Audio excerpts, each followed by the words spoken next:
September 30 is actually Erin Patterson's birthday. Fleming was initially charged with the murder of Mrs. Brennan. Barristers now seem to be wanting to point to the Patterson sentence to try to help their clients. Wayne Flower here reporting for the Daily Mail in Melbourne. Now, believe it or not, I'm here to tell you a little bit more about Erin Patterson. Today, being September 30, is actually Erin Patterson's birthday. So she'll turn 51 today. She will be spending that confined to her cell within Dame Phyllis Frost in a management unit called the Gordon Unit.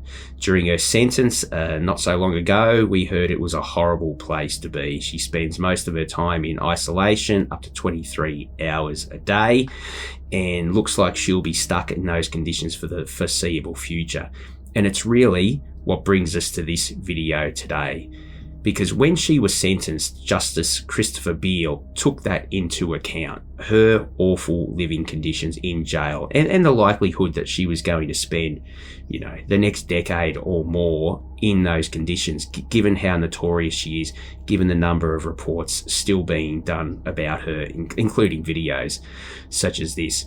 So instead of getting life without parole, Erin Patterson got 33 years with a parole period. Now, she got that non-parole period straight off the back of those awful prison conditions. To do that, she had to provide affidavits and evidence that it really was a rotten place to be held. So that leads us now to the case of Stephen Fleming. Now, Fleming was initially charged with the murder of Mrs. Brennan. That was knocked down on a plea deal only a little while ago to manslaughter. Now, the reasons that was done was effectively the awful state of Miss Brennan's body when it was found. Fleming was accused of stuffing Miss Brennan's body into a rubbish bin, and it was collected. It was a green waste bin, and sadly her body was compacted, and when it was found, it was in awful condition. Horrific details that I won't go into again here. But the OPP thought they might have some trouble in running a murder trial. It was set to go to trial in November.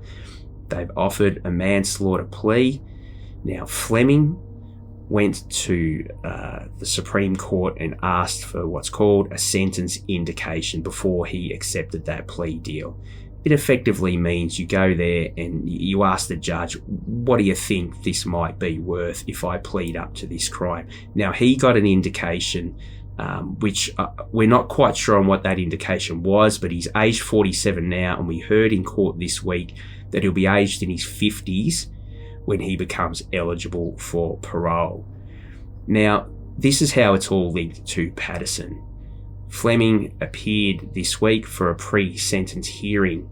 Now, while he has that sentence indication, Justice Christopher Beale, who of course sentenced Erin Patterson, he can still go lower than that sentence. He cannot go higher, but he can go lower. So what we had here was Fleming's lawyer was attempting to get his client an even lesser sentence. And this is how he went about doing it. Fleming was represented by Melbourne barrister Michael McGrath. Now, Mr. McGrath is also well known around Melbourne. He recently acted along with Dermot Dan for Jetstar pilot Greg Lynn, who of course was convicted of one of the murders of those missing campers, and an appeal is still in the works there. So he's no slouch when it comes to defending high profile criminals. So Mr. McGrath was before Justice Beale on Monday, and he used his client's predicament in life to try and get him a discount. Now, Fleming is being kept in a protection unit. Now, it's not quite the same standard as a management unit, but it comes with its own restrictions. And these are the kinds of restrictions that Mr. McGrath hoped might get him a discount like it did with Patterson. And he actually mentioned the Patterson case to Justice Beale. And of course, Justice Beale knows the Patterson case like the back of his hand. But these were the submissions that Mr. McGrath put to Justice Beale. I don't say that Mr. Fleming is in Patterson's level, but when it comes to the conditions of Mr. Fleming, since in case law establishes that as a general rule, harsher than normal conditions of imprisonment will warrant mitigation of penalty. The evidence is limited to the fact that he's a protection prisoner. We say that's still of relevance because by its very nature, a person in protection is treated differently and is in a more restricted manner than a person in the general population. And we say that it's a matter that Your Honour can take into consideration in a broad sense. We don't put it as high as that Patterson type restrictions, but we say it's a relevant consideration. Now, until Patterson, really, barristers were forced to rely on a pretty old case dating back to 2006 of a man who went through the county court, really much lesser charges than Erin Patterson. His name was Andrew Males. They were burglary type offences.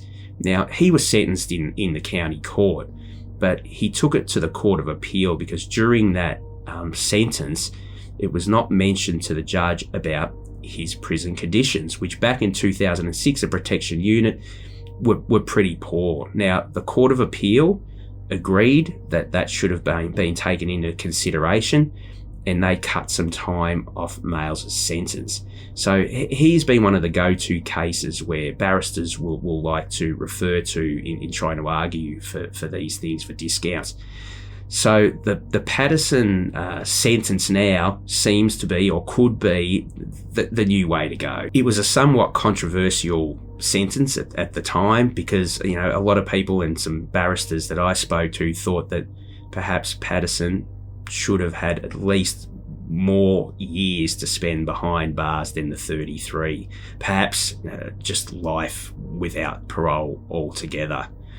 So barristers now seem to be wanting to point to the Patterson sentence to try to help their clients. Now, this was argued against by the Crown prosecutor. Now, the Crown prosecution sort of submitted that, look, prison conditions today aren't as bad as what they were in 2006, and they sure should not ought be relied on when sentencing people today.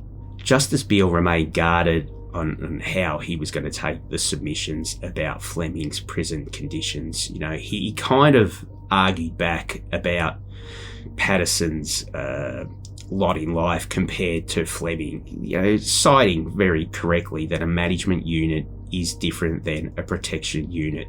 So he will sentence Fleming later in October, and we'll just have to wait and see whether the Patterson submissions, have any weight, because if successful, we could see more barristers trying to use this going forward.